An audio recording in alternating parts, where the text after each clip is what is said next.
Well, it has been more than 2 years since an unknown virus changed the world as we know it. Last year, a second wave of the pandemic devastated the globe as well as large parts of India. Businesses are slowly limping back to their feet, but less than 30% believe operations are completely normal. That is according to a CNBC TV18 CII poll of CEOs. India's agriculture economy had a reckoning last year with the farmer protests culminating in the withdrawal of the 3 farm bills. 2021 also saw India's startups come of age. New age companies like Zomato, Nykaa, Paytm and many more took the Lal Street by storm. As 2021 drew to a close, inflation reared its head again. This around the world. The US Federal Reserve has signaled its intent to tighten monetary policy to tame inflation, sending stock markets across the world into a tizzy. And so began 2022. A new COVID variant in Omicron and potential monetary tightening meant the new year has started on an uncertain note. But guess what? A PwC survey shows 99% of India's CEOs foresee better economic growth this year. 94% of global CEOs are optimistic about global economic growth improving this year compared to 77% last year. So what is fueling this optimism amidst the uncertainty? How will 2022 shape up for India and the world? We've just wrapped the jury meet for the 17th edition of the India Business Leader Awards. The A-team of India Inc. picking the best in business, and we will reveal the winners in a few days from now. Joining me now to discuss the year gone by and, more importantly, the outlook for 2022 and how we can navigate the tumultuous times that we live in is the IBLA jury. Starting with Lakshman Narasimhan, the CEO for Reckitt Benckiser and the head of the IBLA jury for the 17th edition.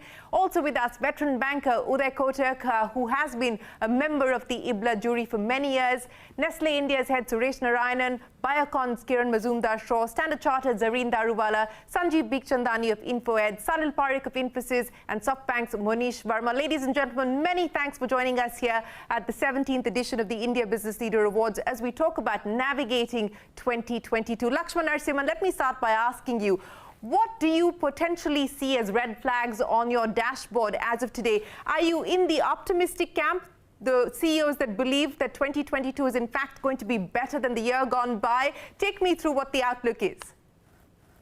I'm deeply optimistic as a person, so I'm wired to be optimistic. But having said that, I think we're living in an era of global deceleration and tightening. And against that, on my agenda, worry about inflation, particularly seeing the increases in commodity costs, and some of the fallouts of what's happening geopolitically, which means, of course, pricing is a very big area of emphasis for us.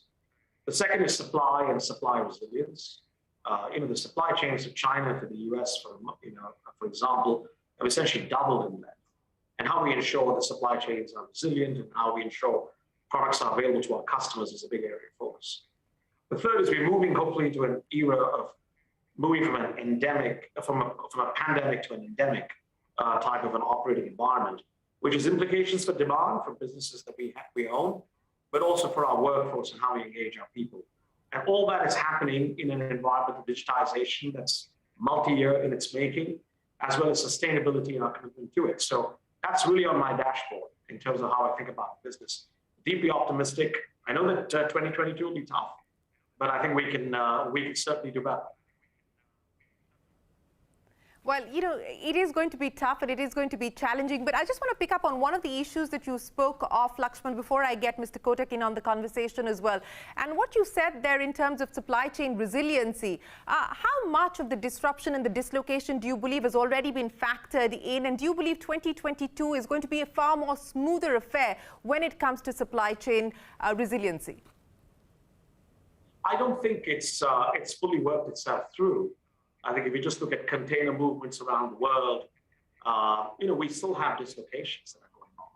We hope that over the course of the year things will normalize, get better, but it does depend a bit on how the pandemic shapes itself, because it has a big impact on China's supply chains. It has a big impact on ports, and clearly we're all learning how to live with it. But I think it will be a sort of a evolution over the course of the year till it gets better over time.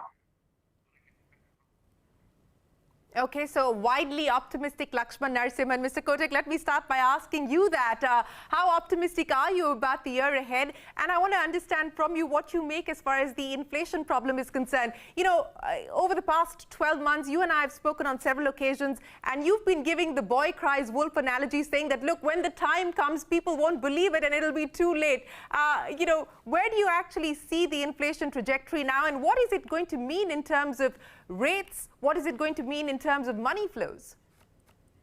So I think, Shireen, really three parts. First, I think,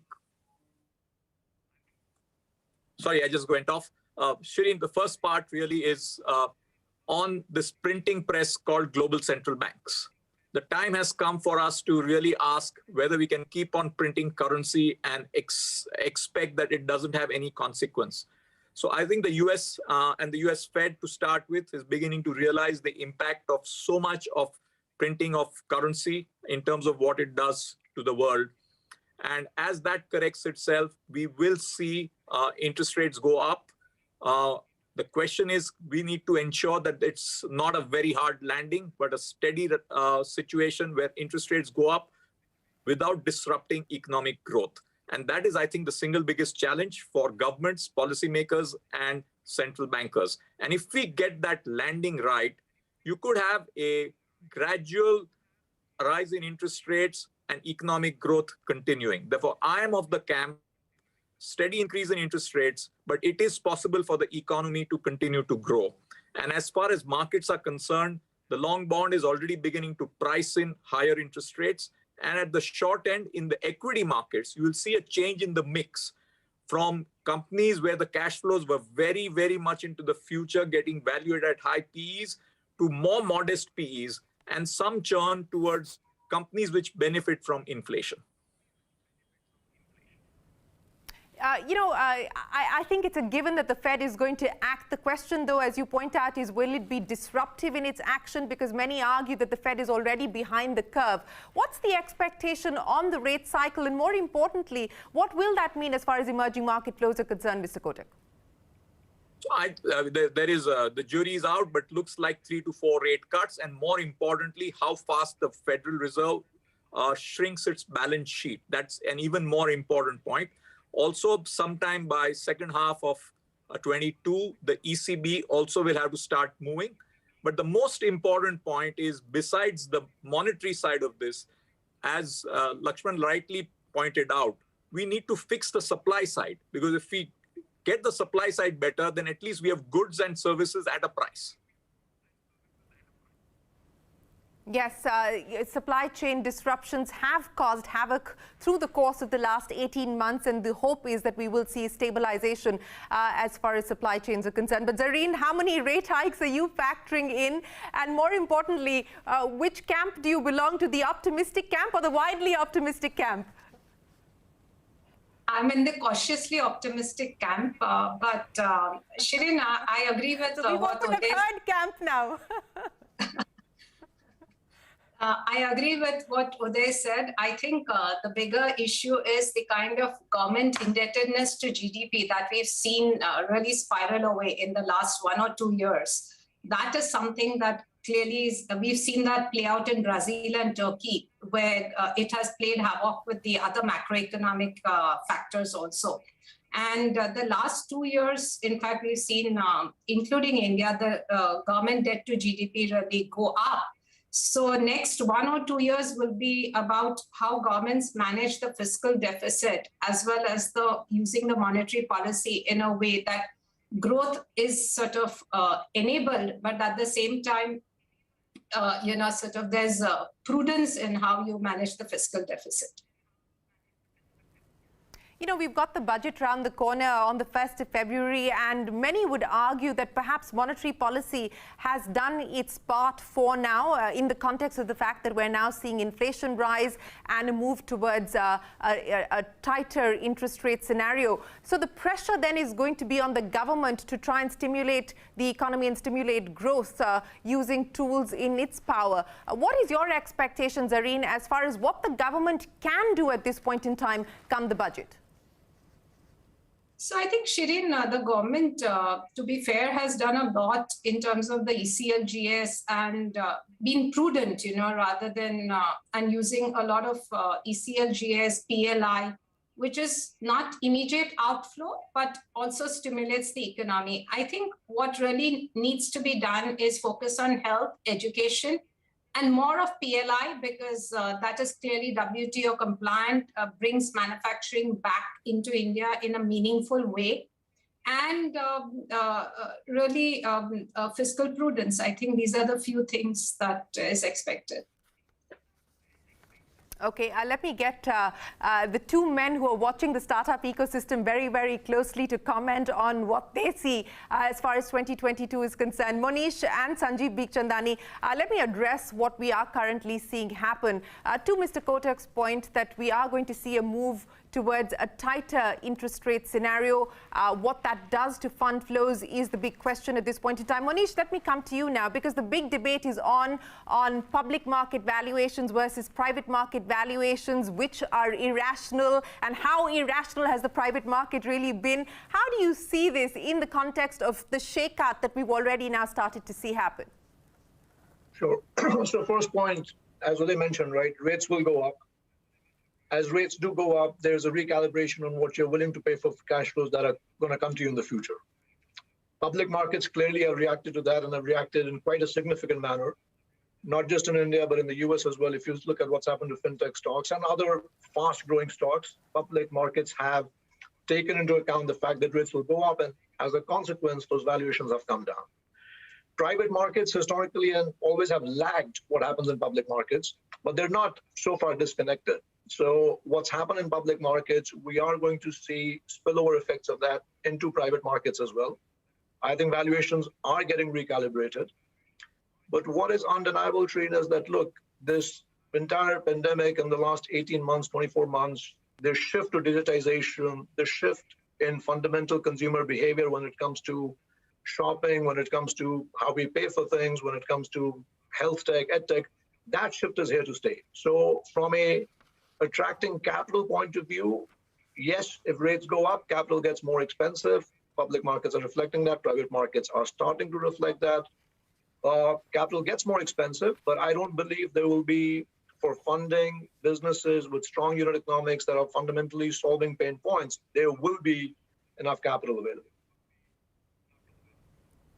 Yes, there will be enough capital available, but perhaps the era of abundant capital, that might see a bit of rebalancing. Sanjeev, what do you make of the implications of this rebalancing, as Monish is pointing out? No, I agree with it completely, that there will be, investors will be a little bit more discerning. You see, there are some investors who come in late stage, who come in pre-IPO. Some of them have a mandate to do both public markets and private markets, and both India and other markets. So if they find that there are some opportunities in the US that are now cheaper, they might take some of the money away from private market India into public markets. But there are a whole bunch of investors who have committed capital for India, only private markets. They will stay. But they will get a little bit more discerning, a little bit more selective. And that will ensure that startups have to work a little bit harder, be a little bit smarter in order to get valued and in order to get funding. Speaking of getting funded and a health check as far as startups are concerned, Mr. Kotak, I want to address that issue with you, because you did talk about the fact that Cinderella times will not last forever, and you believe that the clock is going to strike midnight very quickly. What do you make of the kind of rush and the kind of boom that we saw through 2021, and what you foresee going forward? So, Shirin, first of all, I believe that the startup ecosystem is broadly robust and deep. What we need to ensure is that as this system evolves, we avoid irrationality. We don't take decisions which don't make sense or common sense. And ultimately, a firm must produce cash flows even if they are in the future. And a fair value, present value of those cash flows is important. But we must encourage entrepreneurship because change is inevitable. Think about Facebook 10 years ago. When it was listed at 30 billion market value, there were cynics who said that it is overvalued. And in fact, post-listing, it did go down. But look at it 10 years later. It's $1 trillion company or around. So companies must be able to have a strong business model. We also need to ensure unit economics, because in the process of growth, I may be very aggressive in acquisition. And along the way, I must ensure that I'm getting my unit economics right. Therefore, what I mean by Cinderella times getting over is people funding without looking at visibility of cash flows, or at least being able to imagine potential cash flows in the future, and not looking at unit economics, but just putting in the money because that's the fashion of the day. That cannot last. So I'm making a distinction. The startup ecosystem will sustain. Good, solid private equity, angel and venture investors who do their homework well will continue to do well, but fuzzy money or fizzy money will not last. Fuzzy money or fizzy money will not last, but what will last is the move towards digitization, something that Lakshman had spoken about at the very start. Salil Parekh, let me get you to comment on that. I mean, we've seen a blowout quarter for tech companies like yourselves, and what is very clear is that tech spending will continue. You and I chatted about this, and it seems very clear now that we are in a multi-year upcycle as far as tech companies are concerned. What do you believe will be the factors to watch out for from here on, given the fact that we've already seen this significant growth momentum build up over the past 2 years? So there, Shireen, I think globally, large businesses are completely focused on their digital transformation, leveraging digital technology to connect with the consumers, to connect with their employees, to connect with the ecosystem, to leverage the payment infrastructure. And that is the driver today for all of the digital work that's going on. What we are seeing is this move is fundamental, and everyone is moving to it, some at extreme speed. And this is where you see some of the disruption from the startups, and others are going very steadily, but slowly moving ahead to get all of their enterprises done. So this approach of converting all of the activity to a digital activity is what's really going to drive the next phase of the growth across the world. Yes, there are other factors which relate to interest rates, which relate to inflation, but the fundamental change where people have seen behavior that benefits from digital, that's what's going to drive the growth as we see the next several years coming about.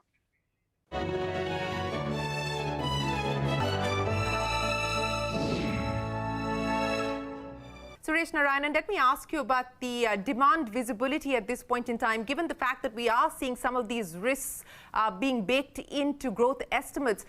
What does the pipeline in terms of demand look like, both urban as well as rural, at least as far as India is concerned? Thank you, Shireen. I think firstly, in order to join the camps, I would say that I'm also in Zareen's camp of being cautiously optimistic. And that's because we have to see the back of this pandemic before we shout hurrah and really think that everything is going to get back into complete normalcy. Before I answer the question on consumption, I think one of the issues, and since my company represents a largely agro-based supply source, I think one of the things that is really biting us is inflation. And inflation in commodities is not just happening here locally, but also happening globally. In fact, some of the commodities are seeing 10-year highs. So it is not a question of just seeing the last 12 to 24 months. They are seeing 10-year highs. And during this period, I think some of us have the dilemma of whether we need to take sharp price increases in order to mitigate some of the commodity costs, or indeed take a hit on the engine of growth for our companies, which is volume. And if penetration and volume-led growth were to come down substantively, then we are going to face probably a short-term issue. We will have positives in terms of organic growth, but longer term, we'll have probably a slightly more muted situation. So today, the way I look at it is that consumption would really be dependent on how we are able to contain inflation. Budgets are squeezed as far as consumers are concerned. I think there has been a lot of distress in the economy itself. in terms of employment and other things that I need not elaborate on. How this is able to come back post the last that we see of the pandemic is going to be important. Rural is a cause for concern. I think some of us have had a strong rural growth. Almost 40% of consumer goods consumption comes from rural India. That is not looking particularly great at the moment. How that comes back is going to be important. And finally, I think employment generation. I think we come back to the same picture, the same record as far as the economic activity is concerned. Creation of employment would also determine the kind of robustness that we see in demand. So again, while I see the signs of improvement and the signs of the change happening, I believe we should not underestimate the incline of the mountain that we need to climb. Yes, and you're right in pointing that out. It is looking challenging, especially in light of the many factors that you just brought up. But Kiran, let's close the camp argument here and the camp debate here. Cautiously optimistic, optimistic, widely optimistic. Where do you belong? Well, as far as the pandemic is concerned, I think we all have to be cautiously optimistic because it ain't over yet. But having said that, I think we do need to accept that this pandemic is going to move into an endemic phase fairly soon. So from that point of view, I think we should start preparing ourselves to get into some kind of normalcy. But in terms of our sector, when I look at the healthcare and pharma sector, I think I'm very optimistic because the world attention has focused on increasing healthcare spends, and to that effect, I think the pharma sector is going to benefit. As far as India is concerned, I certainly would like India to move up from 4% of the value capture of the global pharma market upwards of at least 15%. And to do that, I think we have to move into innovation big time. And in order to do that, I also believe that we will need to up our investment in R&D, and I have been engaging with the government to see if we can follow the PLI scheme with a research-linked incentive scheme because of the gestational nature of return on investment in pharma R&D, as well as the fact that it is high-risk investment, much like what is happening in the startup ecosystem. So I do think we need more fund flows in R&D, and we need incentives for people to really seriously invest in innovation. And without that, I really don't see how we are going to really move up the value chain as far as pharma is concerned. Another aspect of the pharma industry at the moment is the challenges we have in terms of increased input costs and logistics costs. And I think that inflation is also something that will add to healthcare costs. And we need to sort of find a balancing measure to see how we can basically address that, because otherwise, we are going to see increased, inflationary trends in terms of our products and services. Well, at the very start, we've got the number one issue, the number one risk, the number one threat that could derail economic recovery. I think there is consensus on the panel. Inflationary pressures, rising commodity costs, rising input costs, that is a chief cause of concern. But Lakshman, I want to come back to you now and address the larger issue of this new normal. We have seen structural changes. There are some changes that have been perhaps more transient than we would have thought they would have been. But in terms of workflow, in terms of workforce, in terms of wages, how do you believe the next 12 to 24 months are likely to pan out if we look ahead and assuming that this is now going to become much more endemic, the pandemic? Your question on structural change, there is certainly a demand factor, which I think Manish addressed as well, around some of the behavior change we're seeing, which in many cases is actually quite permanent. And it certainly provides a lot of opportunities for consumer companies like ours to look at consumer behavior and see how we can capitalize on it. On the supply side of the question, on the resilience aspect of it, particularly as you talk about workforce, 70% of our people go to work every day, and they have gone to work through the pandemic. There are people in factories, there are people in R&D centers, there are frontline and selling. And there's a lot that's gone into ensuring that we keep them safe and we keep them very productive. I think we have 30% of our people who are sort of, I would call the white collar people, that I know we talk a lot about in terms of workforce and how are we going to actually manage them. On labor cost per se, I think we're seeing in different markets things move in different directions, but we're clearly seeing a pressure to move upwards. We're seeing that in the US, for example, significant increases in labor cost. It's driven in great part by the fact that we have labor participation going down. The pandemic has been particularly hard on labor, particularly women in labor. When children don't go to school and they aren't vaccinated and you have them at home, you see a drop-off in women in the workforce. And so that's a real challenge.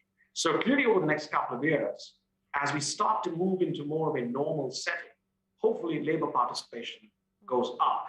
And with that, hopefully we will see some sort of pressure easing on labor costs, which are high right now. On the white-collar workforce, I think the big challenge is how do you ensure when you're working the way we are, that we drive collaboration, that we drive coaching, and we drive connection and communities for all our people. It isn't all that easy. And at the same time, what we have learned through this pandemic is the need to deliver flexibility to our workforce. So labor costs are up as we see participation down. Hopefully with participation, we will see some of that easing. But I think the bigger challenge long term is how we ensure we look at the way we are working and evolve it to collaborate, to connect, to coach, and at the same time give people the flexibility that they've learned to live with over the course of the pandemic. Mr. Kotak, let me address that issue with you. One of or some of the factors that we are dealing with, not just here in India, but globally more so, there is the issue of debt, there is the issue of deglobalization, there is, as Lakshman was pointing out, an issue as far as productivity is concerned. When you put all of this together, what do you believe the implications and the impact will be for businesses over the next 12 to 24 months? Sireen, who is the question to? To you, sir. No, I think we are actually in a world where we are getting into a combination of a new next and a never normal. Therefore, things are going to be very different from what our pre-COVID world has been. And at some level, it's an opportunity of a whole new planet of change. Therefore, we will have to rejig our minds. But when I look at the future, there are two areas which we need to be completely refocusing ourselves on, and that is education and appropriate employment. Education has been very badly hurt over the last 2 years, and we really need to get it back at speed. Kids have lost a precious time. And as far as employment is concerned, we are seeing again a two-speed engine. On the one hand, there is an acute shortage of talent. For example, the technology talent in particular, and many other segments where we find a huge shortage of talent and the price of talent shooting up. On the other hand, there are pockets where people don't have enough employment. And the whole challenge of reskilling people, making them appropriate for the new world in the post-COVID era is going to be extremely important for governments and policy. And business and government will have to partner together to take care of the new employment challenges and opportunities of a scale we have never faced before. So what would that then mean? If I were to ask you to put that into context of policy imperatives, we've got the budget coming up. If you believe that that is going to be a significant challenge, which would also then require significant investment, what would the policy imperative be? I think the whole area of skilling, getting best of talent to get into the area of teaching, education has to be a priority. Best of technologists need to be able to spend some time to be able to spread the way the new workforce needs to work. So our whole education and employment system will have to reorient, reimagine, and change how we work.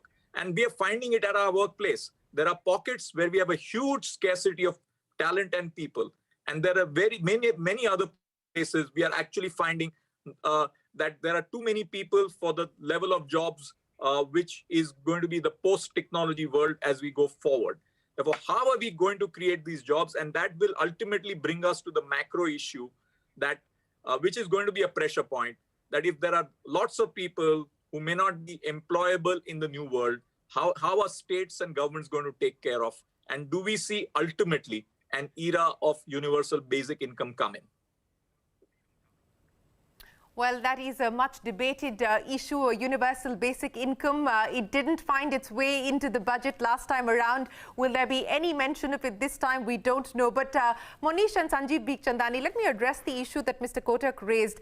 He called it the new next, the never normal environment that we're living in. And that would be apt for the startup ecosystem to capitalize on. Monish, let me start by asking you, in light of what we've already seen happen, the kind of business opportunities that startups have focused on across different sectors, the kind of capital that's come into the sector, 40 plus unicorns and counting. What do you foresee now as we start to see much more maturity, hopefully, coming in? So I think there are two components to it, right? One, the opportunity set, I think, keeps increasing. We're seeing changes, even Lakshman mentioned that point, we're seeing changes in the demand side. We will see changes on the supply side to make that more efficient, to make that more cost effective. So the opportunity set in the different sectors, and the sectors are pretty wide, right? Obviously, fintech, edtech, health tech, opportunity set will increase.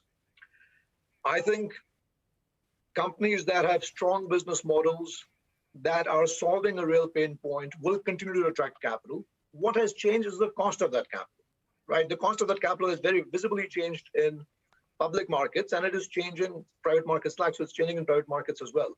So I think as the world evolves, as the world changes, from a startup point of view, if you are using technology to fundamentally alter or make a certain business or industry more efficient, opportunity set increases, funding is available as long as it's a sound business model with somewhat proven unit economics. The cost of capital is higher now than it was previously, and that's okay. Companies will adjust to that. Companies will have to retool their operations to adjust to that. So again, going back to your first question, which camps? I'm cautiously optimistic as well. In fact, I'm a little bit more than cautiously optimistic, because I think this new normal or this new next and never normal will throw out more and more interesting investing opportunities in startups. Sanjeev, are we likely to see investors like you go out there and place big bets, or do you believe that at least for the near term, there's likely to be a little bit of a pause? Will the brakes come on? The brakes won't come on. Investors will become more discerning. They will be a little bit more cautious. They will not invest in a hurry, but investment will continue to go on. As far as we are concerned, we don't invest big, we invest small and then keep on doubling down. It becomes big eventually, hopefully. But look, fundamentally, you've got to understand that when you print $5 trillion of money and you inject it in the US economy, and this capital finds its way all over the world, everybody looks smart. Now, it's when this capital recedes a bit, this liquidity recedes a bit, is when you discover, who are the really smart and robust startups and who are not. I think that phase may be coming.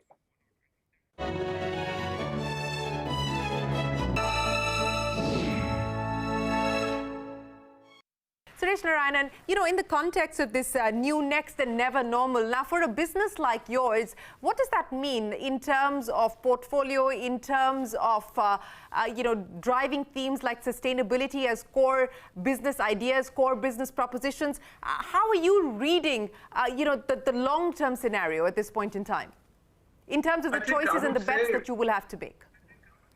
I think, Shireen, these are probably, I call it exciting times. I call it exciting times because this time really calls for introspection by leadership and policymakers on where they want to take society to. And I'm fond of Kabir, and Kabir said this beautifully. He said it, "Bura jo dekhan main chala, bura na miliya koi, jo dil khoja apna, mujhsa bura na koi." I think this is the time for us to take a look at our work cultures. I always believe that if companies were to invest more in culture than capex, we'd have a lot more better run companies. We don't invest in it in good times. We invested it in bad times, and it doesn't really work.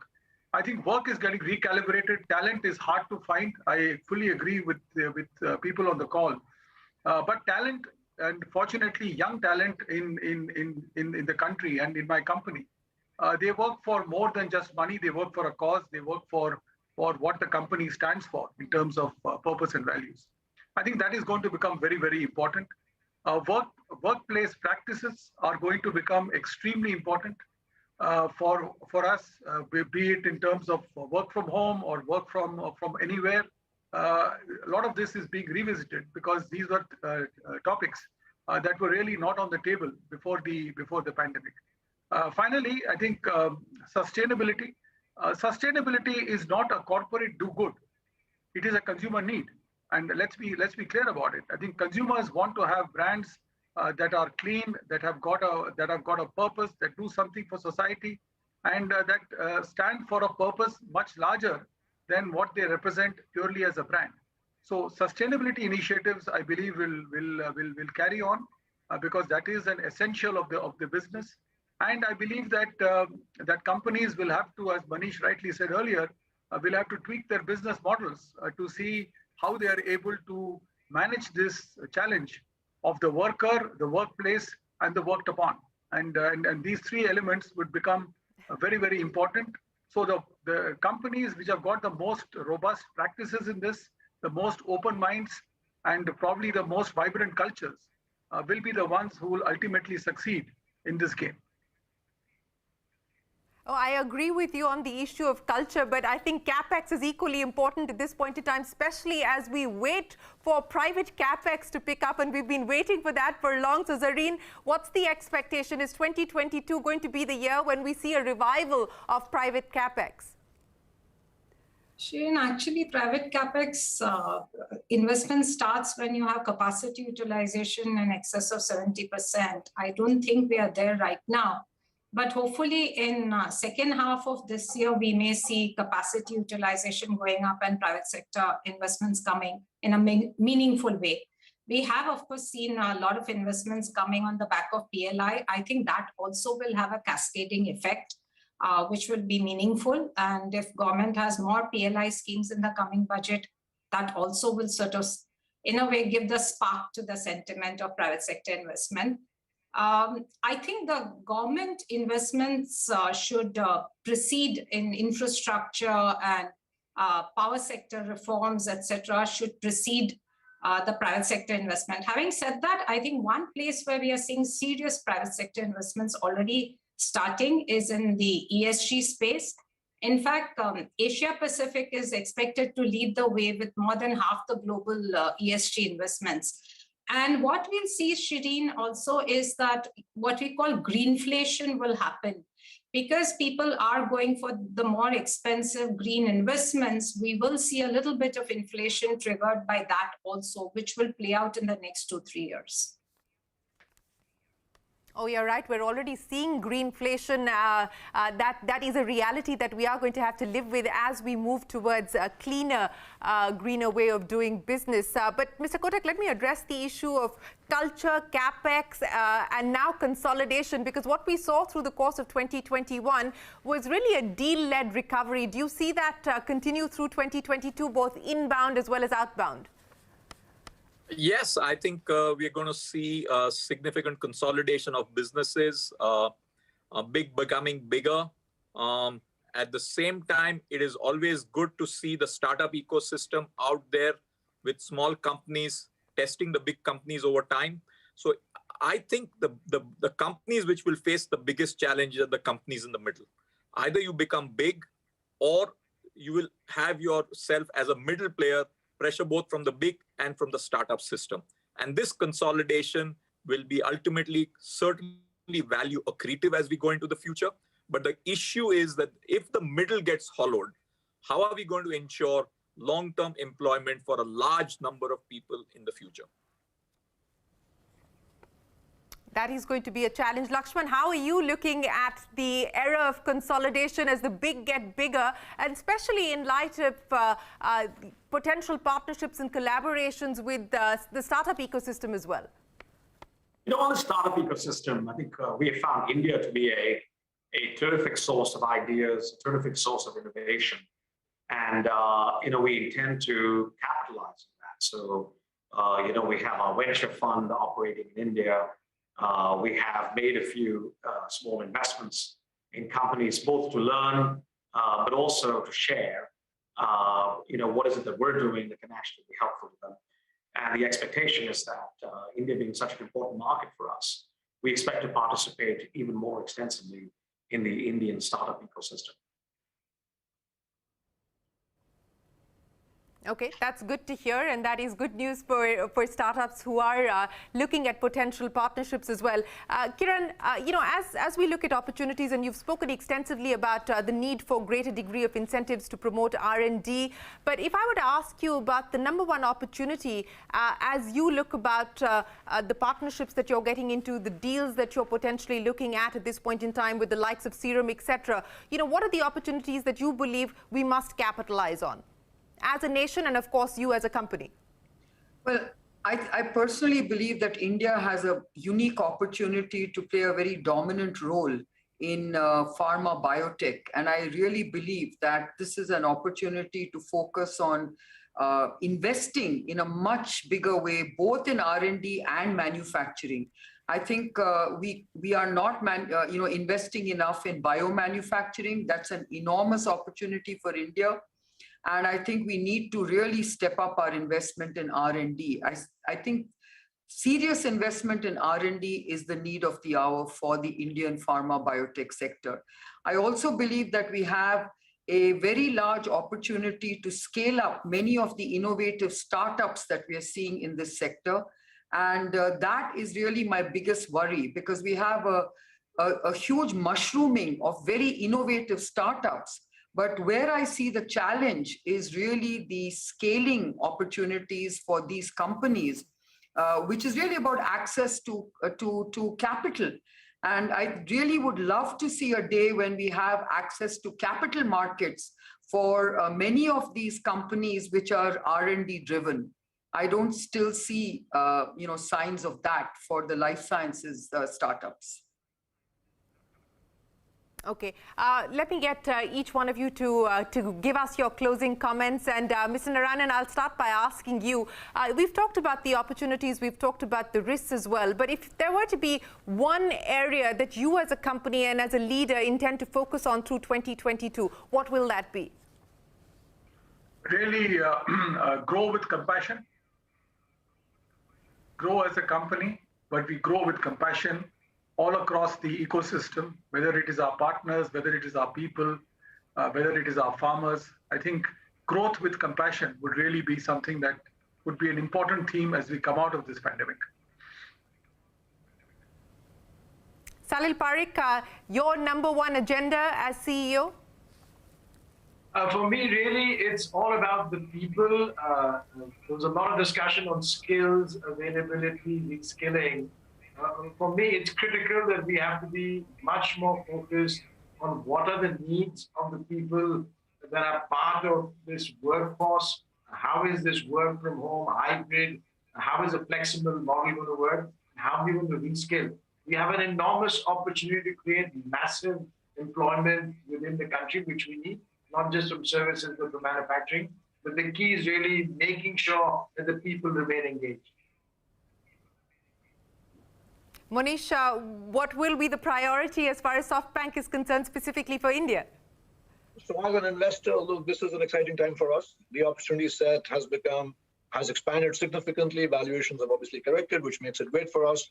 So continue to look for market-leading tech-enabled companies. And to Kiran's point, we've been prolific investors in life sciences in the US, but haven't done enough of that, or very little of that in India, and we hope to do more of that in the coming months and the years ahead.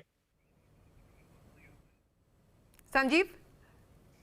Us, it'll be investing in innovation, product engineering, continuous improvement, and hopefully growth with some predictability. Growth with predictability. Don't we all want that? Zareen, what's the focus area? Yeah, so it will be helping our clients transition to net zero, because we're seeing that as a very big agenda. And going forward, I think it will be a bigger and bigger agenda for a lot of our clients. So handholding them through the whole process and being a partner with them in that journey to net zero. Mr. Kotak, what is going to be your big focus area, and what do you believe the government needs to focus on as well? And more importantly, for people who are watching this, many first-time retail investors who are looking at the stock ticker and wondering what in God's name is going on, what would your advice be to them? Shireen, you asked me two parts of the question. So first I will answer, which is go for growth and scale, focus on consumer, technology and talent, and have a business model which is having the resilience to turbulence along the way. And as far as my two bits to the retail investors is concerned, that any ride is never a one-way ride. And think about the game you played as a kid, which is snakes and ladders. So you love the ladder. Once in a while, there's a snake as well. So manage it, but ultimately you got to reach the top of the charts. And we hope that many more people do get to the top of the charts. Lakshman, I'll give you the final say. You started by talking us through what you were looking at on your dashboard, both in terms of red flags as well as opportunities. As we close the India Business Leader Awards for this evening, what is it that you would like to leave us with in terms of imperatives and priorities? Well, I think the biggest imperative for me with the company I run is culture. We're a company of owners. 55% of people in my company own shares in the company. And that makes us very different. We create, we deliver, but also we do it with care. Those are the four things that really, in some ways, encapsulate what our culture is about. I know we're going through a period of transition in the world. There is deceleration, there is tightening. There's obviously challenges on the horizon with inflation, with supply, with moving from endemic, from a pandemic to endemic. But in that context, we focus on our consumers, we drive growth, but actually what makes us really strong in the long term is our culture. And that's my big area of focus as well as here. Well, ladies and gentlemen, it's been an absolute pleasure. Thank you very much for joining us here to take us through your insights on navigating 2022. It's very clear there are opportunities that one should focus on, but in the near term, there will be plenty of challenges specifically to do with rising inflation. That needs to be navigated and navigated well and judiciously. But thanks very much, as always, for joining us to take us through your actionable insights on what the government as well as corporate India needs to focus on. Always a pleasure. Appreciate you joining us. With that, it is time for us to wrap up the India Business Leader Awards jury deliberations for the 17th edition. Stay tuned to CNBC TV18. We'll be right back with you with a lot more.